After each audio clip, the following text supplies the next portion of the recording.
Hi everybody, I'm Insertman here, and welcome to yet another video about PS1 fan translations, the 2025 variant, where we're going to take a look at every English translation released in the good old year of 2025, which on the whole was another downward spiral into hell, but on the flip side it was a pretty damn good year on the fan translation front, with plenty of heavy hitters making it out across all sorts of platforms. I mean, we got Sakura Wars 2 on the Saturn, and also that weird game where you deliver soba and like 4 copies of it exist, which is pretty crazy. But you can forget about those for now, because we're here today to talk about PS1 games, and we've got some cool ones, including a boat that's having a really bad time, a guy that gets turned into a smaller, littler guy, and also some dude that keeps beating up animals with a hammer for some reason, which is kind of unfortunate. But there is a nice game about cats that sing covers of pop songs.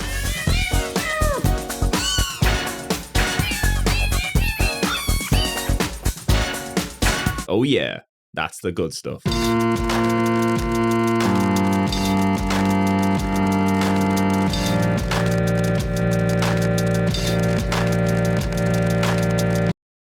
So, as always, before we dig into the games, just a quick disclaimer to let you know the 14 games we'll be looking at today are all English language translations and should be playable on both original hardware and via emulation, assuming you've got the means to do so. This isn't meant to be a full review or breakdown of these games or their patches, more so just a brief introduction to let you know what the game is all about, that it exists, and that it is ready to play right now. So if you like what you see, well, you know what to do. Also, there's going to be a few bonus games that are, let's just say, fan translation adjacent that are worth looking at, so we'll cover those at the end. But for now, let's kick things off in alphabetical order with our first game, which is about a girl who discovers she's an alien and then gets cool new power suits to wear.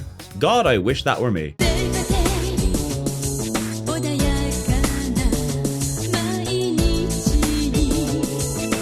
Our first game today is Hyperspeed Grandol, a video game based on the anime OVA of the same name. And not only does this game feature a ton of scenes from the OVA, which is very nice, but it's also a 2D side-scrolling action game, which is also very nice. The core of the gameplay here revolves around our character Hikaru, an ordinary schoolgirl who turns out to be an alien princess and then needs to blow up other aliens with her cool power armor in cool 2D run and gun fashion. Although unlike the OVA, which only features one cool power suit, this game features multiple power suits, each with different shot types and, more importantly, suit specific abilities, which you're going to have to utilize throughout the game to navigate through the levels. And while the levels are self-contained affairs, there's a good bit of exploration involved, which is to say, instead of just heading to the right, you might even be going to the left or up, or maybe even down. Anything is possible in this game. Now, while on paper this all sounds pretty cool, unfortunately Grandol is far from being the most polished 2D side-scroller around. While the visuals and sound are pretty decent, the controls for this game are some of the more awkward I've experienced on the console, specifically the player movement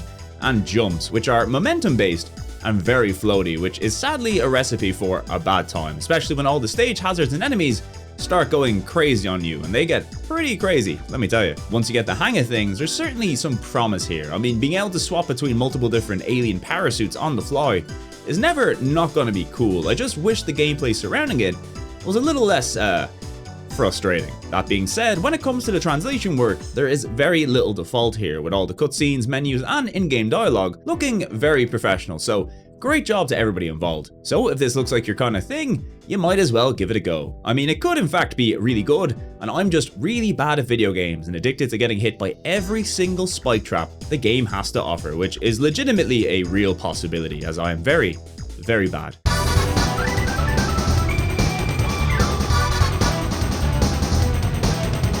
Next up, we got our first Token, Hilltop, and Karganen joint of the episode, and also the only fighting game on our list, and that's Genei Tougi Shadow Struggle, a 1996 3D fighter from a company called Racing, who put out a lot of cool games this generation, including titles like Trap Gunner on the PS1, as well as some notable N64 output with games like Bomberman 64 and Snowboard Kids. Well, as it turns out, the company was also pretty good at making fighting games, and this right here is one of them. Now, while Genei Tougi is a 3D fighter, it still mostly plays like a 2D entry in the genre, with very little focus on 3D movement or the fighting arena, by which it means it looks like you can ring out opponents, but sadly you cannot. Everything else though, I gotta say, is pretty damn good. We've got some lovely 3D visuals running at 60 frames per second, and an interesting 3-button combat system with a dedicated button for your punch and kick, but also interestingly your special inputs.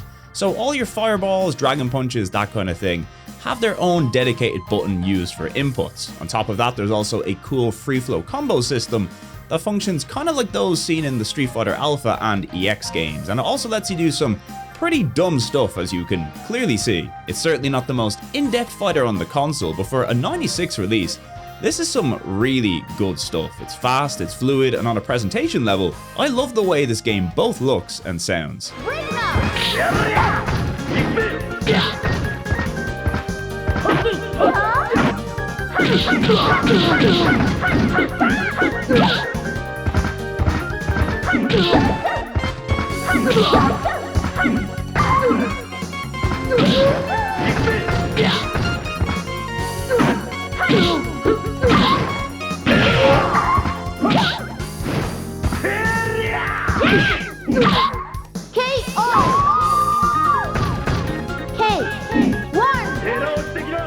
As for the translation, generally fighting games are pretty easy to pick up and play even with the language barrier, and for the most part that is also true for this game. However, with the patch, we now not only have the menus and cutscenes translated in full, including the opening cutscene, which in particular is good stuff as per fighting tradition, but most importantly, this patch translates the game's arena mode, which lets you select the character and work your way through a series of random battles to earn points and unlock new special moves that you can then assign to your chosen character, which is a really fun addition, I think, in the area of this game that the translation benefits the most. Now, interestingly, there is a follow-up to this game called Critical Blow, which expands not only on the combat, changing it to a full 2.5D fighting style, but this game also includes a fully fleshed out deck customization fighting mode, which is really its claim to fame and something you'd probably need a translation to get the most out of. And good news, apparently this translation for Genei Tougi also opens that game to a potential translation in the future, so while nothing is confirmed as of yet, things are looking very promising. Although for now at least, if you want to perform incredibly stupid combos by mashing your controller as quickly as possible, Genei Tougi Shadow Struggle has got you covered.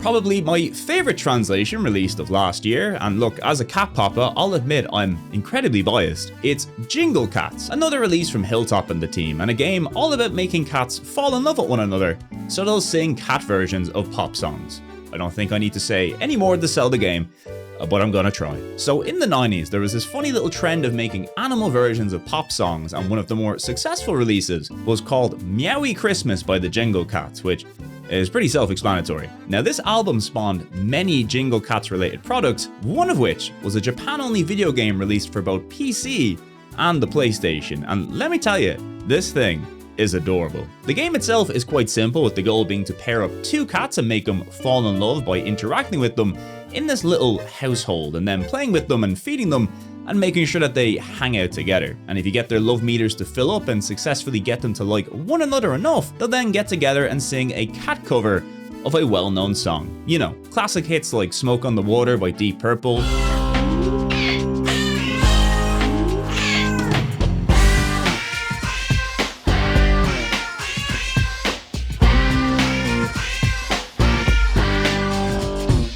The Stranger by Billy Joel,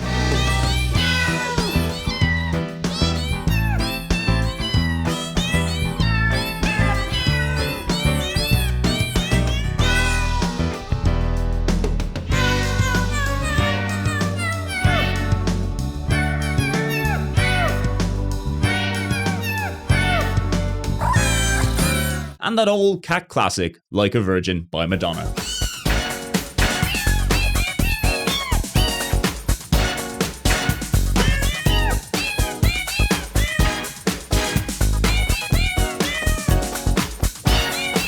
Video games, as always, a wonderful, magical thing. Now, Jingle Cats does up the challenge level on level by adding more cats into the mix, who are going to try interrupt your matchmaking efforts by, well, just being cats and destroying everything in sight. But even still, the actual gameplay elements of this thing are quite simple. You hold a teaser in front of them, wait for a special time to activate, and then drop a little ball of yarn, and well, you're good to go. Really, the appeal of this thing, for me at least, is the whole presentation and aesthetic of the game. It's got this lovely 2D hand-drawn visual style, and the house is just full of cool things for both you and the cats to interact with. And a lot of the music has this cool, jazzy French style to it, which I really love. But above all else, the cats in this game are just so damn cute. I mean, you've got the small one, the weird one, the silly one, the one that came from a bar and all the boys love. These cats have so much personality and are so cat-like in everything that they do. I mean, you can really tell the folks making this thing either all own cats or had some cats in their office while they were making this thing. It's probably the most accurate depiction of cats that I've personally experienced in a video game, well, except for the parts where they sing, but I'm not around them 24/7, so maybe that is a thing they do when humans aren't about, so I can't say for sure. But as for the game itself, it's just such a charming little love letter to cats, and one that I was very happy to see get translated. Even my cats can't get enough of it. It's literally their favorite game. They are also in the credits for it too though, so maybe they're a little biased, but I think they know a good cat game when they see it, so yeah, whether you're a cat lover or a fan of cute, quirky 2D games, Jingle Cats is one of a kind, and one you should definitely not miss out on.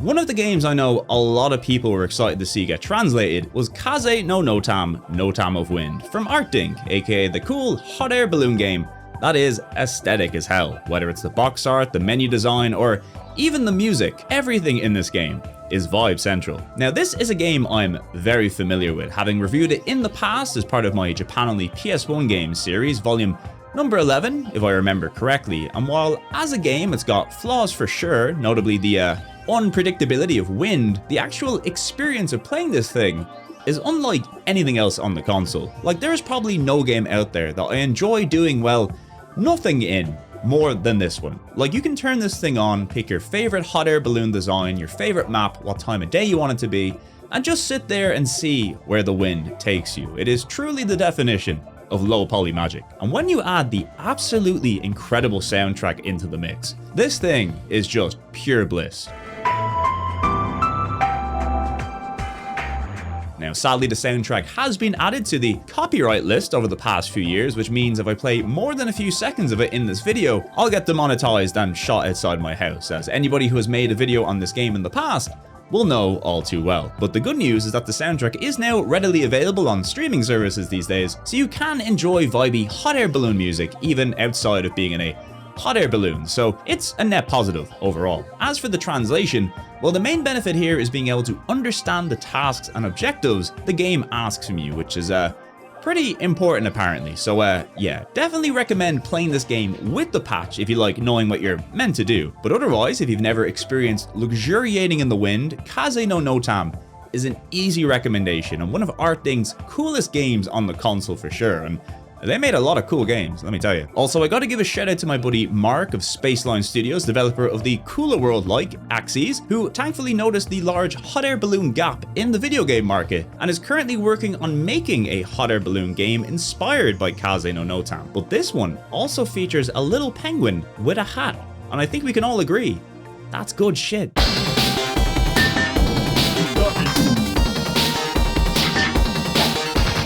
And speaking of good shit, next up we have the English patch from Magical Date, which dropped on Christmas Day of 2025, presumably as a present for me, a noted fan of Magical Date. This is a game I've covered a fair bit on the channel now, most recently in a very long video looking at every title game released on the PlayStation, which of course, this is one of. And what we have here is a very arcadey minigame collection in the vein of Point Blank and Bishi Bashi, but also with a light dating sim element added in for fun, because dating sims were all the rage in Japan in the 90s. Now, the bulk of this game, the minigames, were pretty self-explanatory even in Japanese, but the dating parts, notably answering the questions the girls ask you, not so much. So thankfully this patch not only makes the minigames more accessible, but also completely unlocks the dating aspect, allowing simpletons like me the ability to play the game fully from start to finish and achieve the highest score possible, which I assume involves me taking a girl shopping, going to karaoke, or getting slapped by her in a hot spring. You know,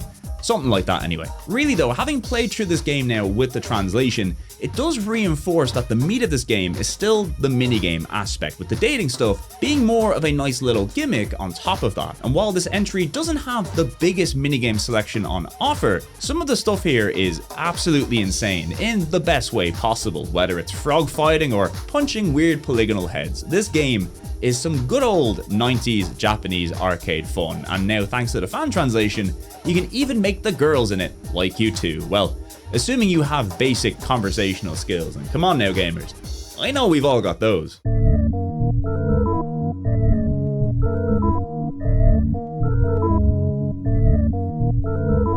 Next up, we've got an unfortunate looking game about some misfortunate kids, and that's Misfortune, a story of suspicious friendships, one of the earliest games from a little company called Idea Factory, who you might know for making, games, let's just put it that way. Well, their first two games were some of the most Idea Factory games that they have ever made, including Spectral Tower, which is a game about a tower that's too damn high, and also this horror visual novel, Misfortune, which is not only incredibly bizarre story-wise, but it features maybe the most horrifying and unsettling character designs that I've seen in a hot minute. Like, what the hell is going on with these lads? I mean, some of these kids get turned into monsters, and the monsters probably look a little less unsettling. The story of this game sees a group of friends returning to their school, which was shut down due to an unfortunate event, and the main gimmick is that you can swap from character to character at set intervals to view the story from each person's perspective, so you can choose just one person's perspective the whole way through, or flip-flop as you go. Initially there's just two characters that you can do this with, but once you reach the ending, when you go through it again, you'll have a new character you can do this with, which will provide even more context to the story. And let me tell you,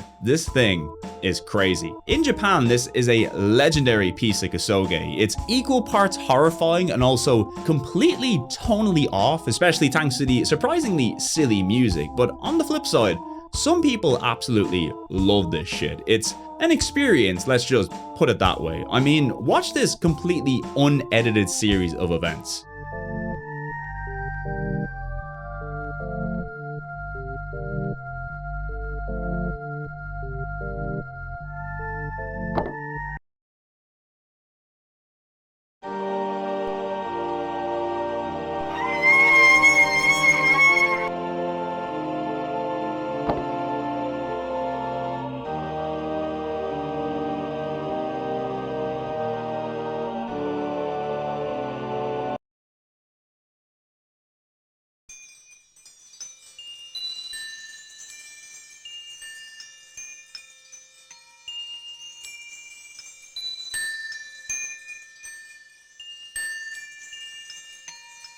Look, you gotta give it to Idea Factory. It doesn't matter if they interrupt their game for this, they are fully committed to the environment. I mean, how can you not respect that? As for the translation, this is another project from newcomer to the scene, Chou, who last year put out their first translation on the console with Welcome House 2, and they've been pretty busy in 2025, with this being the first of 3 different projects that will show up in today's video. So big shout out to Chou and the team. You've allowed me to see these terrifying children in my nightmares for years to come. Here's hoping we might see a translation of the follow-up in due course, but for now at least, I think there's enough to experience in this game alone. I mean, seriously, Idea Factory, what the fuck were you on?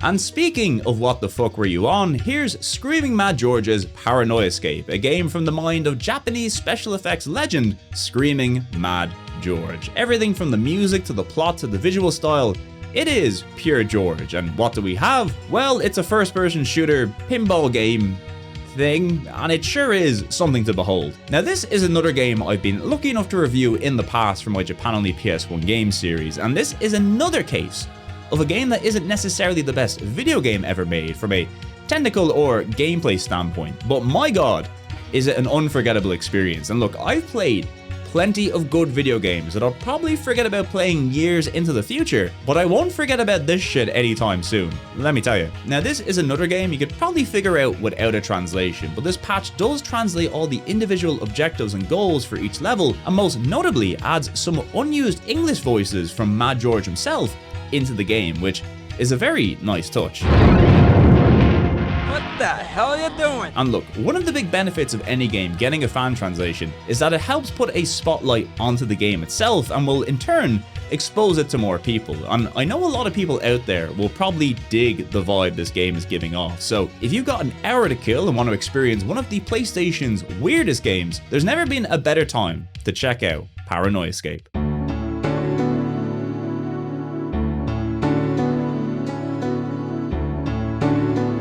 Well, if there's one series that likes showing up in these videos, it's PoPoRoGue. And thanks to this fan translation, I think this also might be the final time, as we now have the entire PS1 trilogy translated into English. So to recap, we have the original PoPoRoGue, then there's its follow-up, PoPoRoGue 2, and then we have this entry, PoPoRoGue, which is basically the stopgap between the mainline games, a side story, if you will, set in the same world with a lot of the same characters, only now the kingdom is flying in the sky and the RPG gameplay has now changed to a randomly generated dungeon crawler style. And let me tell you, as a fan of the original PoPoRoGue's gameplay and also dungeon crawlers, I gotta tell you, this is pretty terrific. All of the stuff you'd come to expect from the series, the lovely 2D visuals, the excellent music, the charming writing and characters, it's all still here, but with a new spin to the gameplay. Also, this game now introduces a mercenary system where you can hire characters to join your party between missions, and one of these guys I can only describe as some sort of cocaine wizard, at least judging by what they've done to this dog. Once again, considering the love this console gets for its role-playing game library, and rightfully so, Sony not bringing this series to the West is still one of its biggest fumbles in my opinion, but luckily the passion of Lost Okina has now righted that wrong, and one of the console's best and most charming series is now playable in full on the PlayStation. So if you're looking for a new role-playing game series to dive into in 2026, PoPoRoGue is the way to go. Now all we need is that PS2 game and we're all set.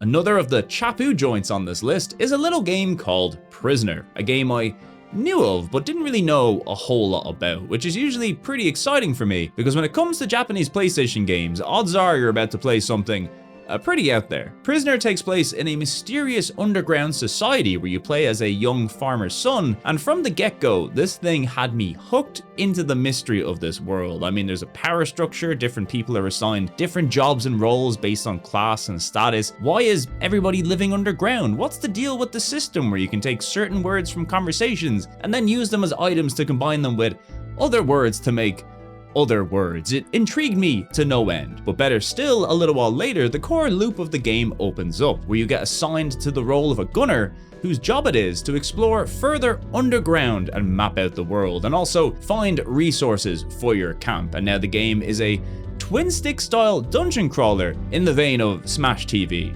This is good stuff. Now the gameplay is pretty basic and visually it's not the most impressive or diverse game you're going to see on the console, but the gameplay hook and the mystery of the world really drew me in. In fact, this was the game I probably invested the most time into while capturing footage for this video. The more secrets you uncover, the more it compels you to dig a bit deeper and find out what's hidden below you or even above you. I mean, you can even return back to your camp with your gun and attack everybody and in turn cause the whole camp to turn on you, which is pretty funny. Honestly, this is a game I probably never would have played or came across had this translation not come out. And trust me, even though the game is majorly shooting, you will need a translation for this one, as there is a lot of text and systems to play around with. So if this looks like your kind of thing and want to find out what mysteries lie below B6, well, definitely consider giving Prisoner a try. It's good shit.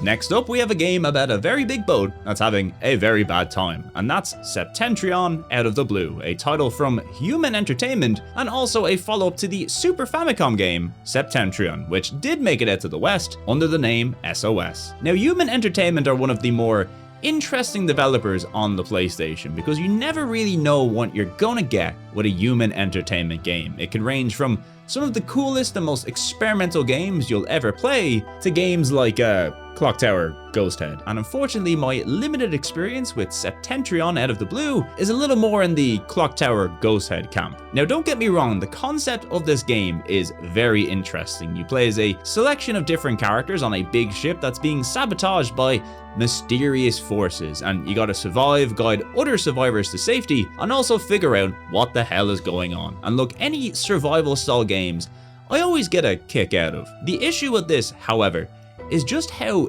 incredibly clunky it is to play. That, and there is a huge amount of rooms with areas to explore, and many of them just have nothing in them. And there's also a lot of loading going in and out of these rooms. It's just kind of a slog to play, at least for me anyway. As for the translation from Pliskin though, there's really nothing to fault here. It's some great work, and look, even though the game didn't really float my boat, it might be something you're into, because whether or not a human game is good, it's always going to be an interesting experience at the very least. And you know what? I can't say I've played many games where I get tilted to the side every few minutes or get trapped in a hole for over 20 minutes. Actually, that's a lie. I've been trapped in more video game holes than I would like to admit. Please don't judge me.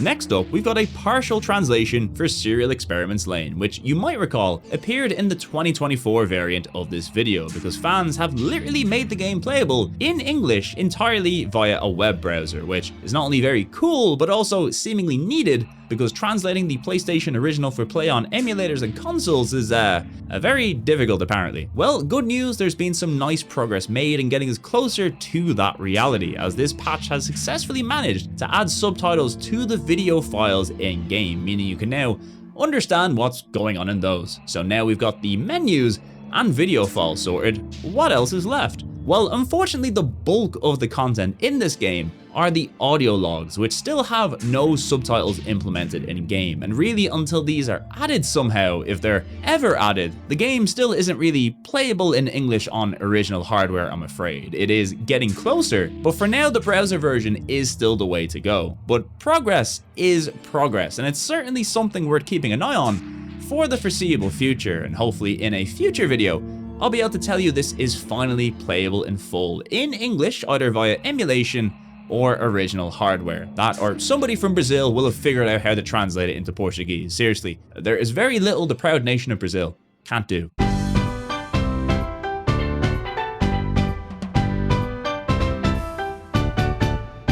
Next up, we have Tall Twins Tower, a very fun and very cute puzzle game that I also didn't know a whole lot about. Interestingly, this game is a Japan-only overhaul of another puzzle game on the console called Tall Infinite, a game that made it out in '99 and actually did see a Western port much later in 2003 under the name Tall Infinity. Although I gotta say, the updated graphical style and cute little mascot characters added here in the 2000 revision, Tall Twins Tower, is much more my vibe. The aim of the game is to move around a circular tower and rotate blocks to match up with blocks of the same color, which in turn makes more blocks appear. And if you can make it high enough in the tower, you then clear the stage. Each of the playable characters also have a unique ability that heavily changes how you tackle the game, with one allowing you to raise and move singular blocks, and another allowing you to rotate the entire ring of blocks that you're currently on. It's pretty easy to pick up and play, very fast paced, and honestly kind of intense when things really get going. It kind of reminded me of Devil Dice a little, only it doesn't hurt my head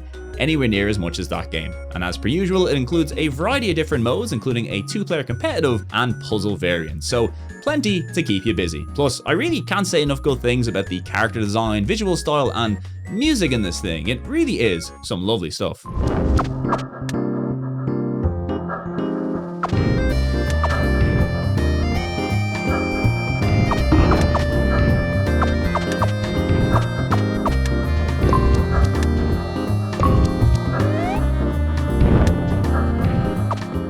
As for the translation here from Puppy, luckily most of the in-game text and menus are translated outside of some of the credits and tutorial stuff, which is seemingly a bit trickier to do, so if anybody can help with that, do get in touch with the team over on their GitHub. But the game itself is now much more accessible, and that we do love to see. Overall, this was another lovely surprise and a legit very fun and engaging puzzle title, and a bit of a hidden gem in the library honestly, so if you like your puzzlers and like them cute, make sure to check out Tall Twins Tower or its fun but less cute variant, Tall Infinity. You know, whichever you prefer.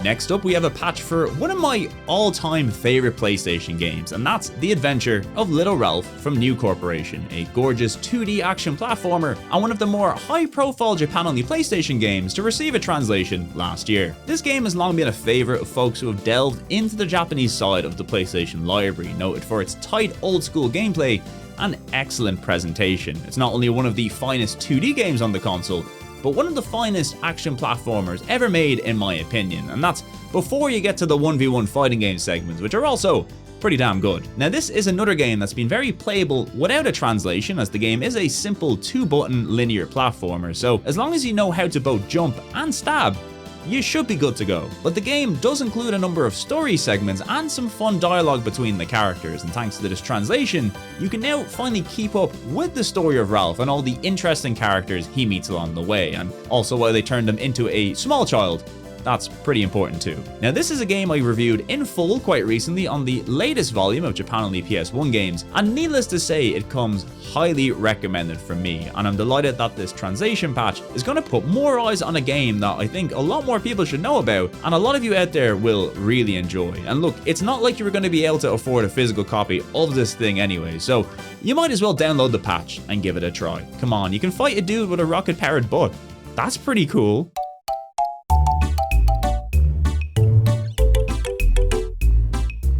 And last but not least, we have the final Chappu joint in today's list, and that's Wonder Trek, a Sony published game about two guys obsessed with eggs who get stranded on a mysterious island full of ancient creatures. Part of the game seems like you're trying to save animals by bopping him on the head with a seemingly safe ultrasonic hammer, although I say seemingly safe because these guys are also obsessed with getting eggs, specifically a phoenix egg, so I'm not so sure if I can trust what they say. Now the setup here is pretty fun. You more or less have free reign to explore the island that you're trapped on in the hope of finding new items that will allow you to access more areas in the hopes of finding your scientist friend who you initially flew out looking for, and also hopefully to repair your plane and get the hell out of there. If you like solving puzzles, exploring locations, bopping things with a hammer, and getting caught in bear traps, this is the game for you. It's got high production values, a lovely presentation and soundtrack, and is all round a pretty good time. It's another oddball Sony release with a lot of charm and character, and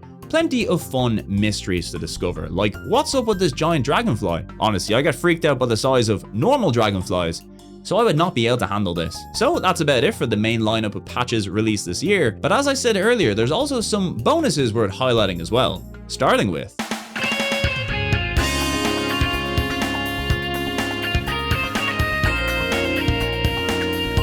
that's right, it's the trial disc for the visual novel 1 Kagayaku Kisetsu Ie. Now, this was one I debated keeping in the main lineup since it is a translation of a PlayStation disc released this year, but as it's only a trial version and not the full game, and what is on the disc is essentially just a rolling video and isn't interactable in any way, I figured it's probably better to keep it in this section. Now for those curious, the game this is based on was originally a PC release, which I do believe has a fan translation, and there's also a remake which did get published in English. So if you're into your visual novels, this is one of the more high profile ones out there from what I can tell. However, the PlayStation port still remains untranslated, so you never know, maybe this trial version is a sign of things to come, so it could be one worth keeping an eye on in the future. And speaking of stuff worth keeping an eye on,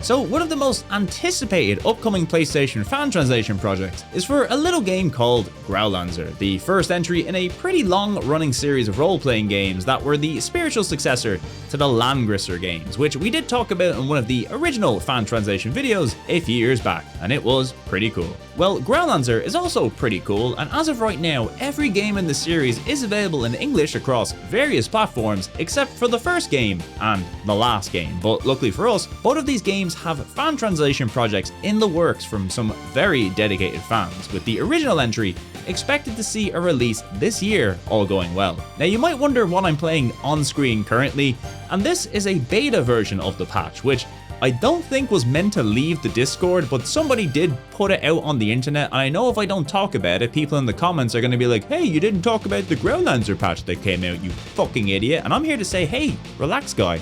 That's a bit much. So this beta version of the patch is more or less entirely playable from start to finish, but the team is still working on tidying up the last bits and pieces, polishing things, fixing errors in the script, that sort of thing. And look, going by the quality of both this patch and the game itself, I gotta say guys, just wait for the official 1.0 release of this thing. I can't remember the last time I played a role-playing game that hooked me in this quickly. The story, the cool strategy meets turn-based battle system with different objective types, the music, the cool character designs.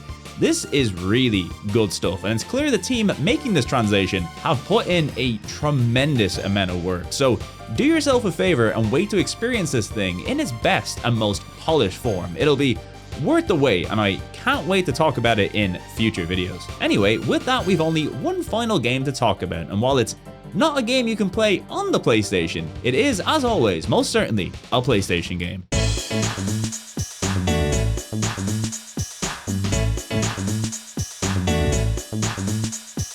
That's right, it's Milano's Odd Job Collection, one of the PlayStation's most beautiful and eye-catching 2D games, received not a fan translation, but in fact a full licensed official translation and port to modern platforms from implicit conversions and Marvelous Games, and this is pretty cool for a number of reasons. One is that it's incredibly rare to see old Japanese PlayStation games get modern ports, let alone ports with a full localization included. But more importantly, this translation was overseen by two of the more familiar names in these videos, Hilltop and Kargadin, who combined have been involved in so many of the fan translation projects on this console, and I literally can't say enough good things about the work these two have put into the scene. And look, as I'm sure all of you know, the folks who are doing these translations are doing it above all else for the love of the game, and it takes time, effort, collaboration, and a lot of hard work to get these patches out to people, and all for free. So these guys being given the opportunity to not only be paid for their work, but also to be involved in getting official releases of these games out to people is really cool, I gotta say. I know there are some people out there who would probably rather see this translation available on original hardware, and look, I get the sentiment, but having an official licensed way to get these games onto modern platforms and with actual marketing behind them not only makes them more accessible, giving the user bases of modern platforms, but it also gives the game and the Japanese PlayStation library a much bigger spotlight. And look, I'm all for folks getting paid for their efforts, so the more releases we can get like this, the better. As for the game itself, it's a really lovely minigame collection and home life sim about a girl minding her uncle's house over the course of 40 days, and you do various tasks and earn money to then decorate the house, which lets you do more minigames. It's a fun little loop, and as you can see, it's one of, if not the most impressive 2D game on the console. It's incredibly eye-catching, and the localization here also includes English voice acting, which is a lovely touch. So yeah, if you can, definitely give this game a look and help support getting more releases like this out in the future. The more companies willing to fund these things, the better. I mean, we can only rely on the goodwill of people working for free for so long that, or if somebody does translate a game you were looking forward to, maybe throw them a few bucks or a supportive comment. Every little helps, after all. Well, there you go, that was a look at every PS1 fan translation released in the year 2025, and a few cool bonuses as well. Now, as always, there's a chance I could have missed a translation or two, since some of these really lurk in the depths of the internet, and I've been way too busy playing Vital Shell to look for any of those. But for now, I'll just assume I got them all. And what a year it's been. Plenty of games on my personal wish list got ticked off, and I got to discover a few new bangers in the process. A lovely time all round. As for 2026, well, it's shaping up to be a banger year already. I only know about a few of the patches in the works, but if all of these do make it out in 2026, we're gonna be eating pretty good, let me tell you. I mean, Fox Junction and Brightest in the same year, you'll love to see it. There's even progress on a Sega Gaga patch. Can you believe it? A real-life Sega Gaga patch. Dreams can come true. Honestly, most of the games I've wished for in the past have either gotten patches or have patches in the works, so this year I guess I'll wish for a patch for Robert Monju, because let's be fair, we can all use a bit more jumping flash in our lives. I think you'll agree. And what about yourselves? Let me know in the comments what translation patch you would love to see come out this year. Doesn't have to be the PS1. If there's any game out there that you'd like to see playable in English or any language of your choice really, put that energy out into the world and you never know, maybe you'll be playing it in the near future. Anyway, that's the video, so of course I have to give a huge thank you to my lovely Patreon supporters for keeping me stocked up on Pepsi Max and for helping to make videos like this possible, including fine folks like Alan Caslin, Alan Barry, An L with Knees, Bleeding Cart, Brendan Hess, Brian, Calomello, Casey Wagner, Plum Bums, Danny, Dave Nolan, Disc Kun, the mascot for the Famicom Disk System, Doma, Etchy Gamer, Fergal O'Hagan, Fragile Traveller, Gigazol, Eero Forte, Jacob Althouse, Jared Bynum, Jombo81, JR Hurd, Jude, Corley2K1, Karurun, Kyle Winter, Life Sword, Lurkish Delight, Mr. Papala, Mikael, Moomin Biscuit, Trans Rights Are Human Rights, Mr. the Joshmon, My Pal Robot, Nathan McMullen, Nick Norman, Ola Wakander, Pikafu, Richard Kramer, SN Kierstead, Cyeno, Sean Slater, Spectre117, SR, The Friendly Chocoball Bird, Kioro-chan, Tolkoto, Will Savoy, and Zark, who have all subscribed at the Fan++ tier. And of course, a big thank you to you at home or wherever you are for watching this video. I sure do hope you enjoyed it, and if you did, feel free to drop me a like or subscribe so that the evil AI that runs YouTube thinks you enjoy my videos. We really need to keep it appeased at all times, or bad things happen. Anyway, until next time, look after yourselves, be good to one another, and I'll talk to you again real soon. See ya!